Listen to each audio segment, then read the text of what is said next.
Hello and welcome to Michael's Minty Music for today. Today we review Thundercat's most recent album, 2020's It Is What It Is. It's pretty good.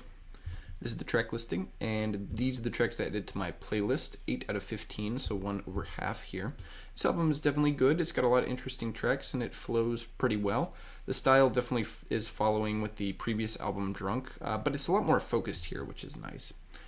The album does drag a little at the back, though. The ratio of quicker upbeat songs to the slower ones isn't perfect here. It's a bit tilted in favor of the slower stuff. The opening couple of tracks are all really good, though, and start off the album strong. The middle is a bit more varied, and the back of the album just isn't quite as good. Probably the last 6 tracks aren't anything special compared to the first couple of tracks.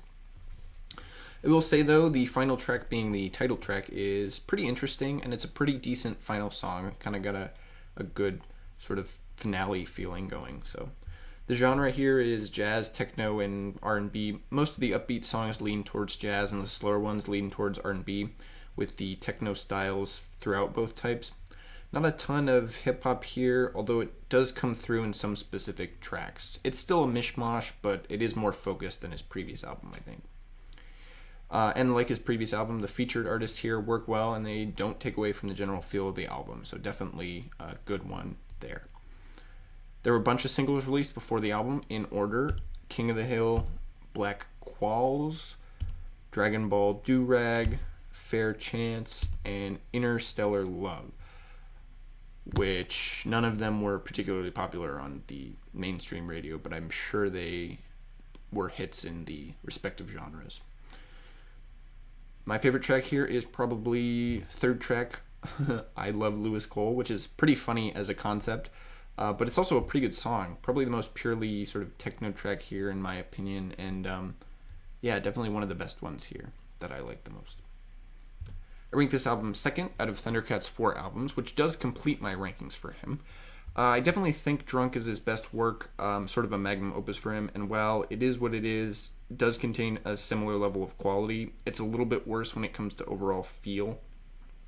Those two are definitely better than his other 2 albums, though. His debut is good, but it lacks variety, and while Apocalypse has some more variety, it's a downgrade in overall quality, in my opinion. So those are the rankings.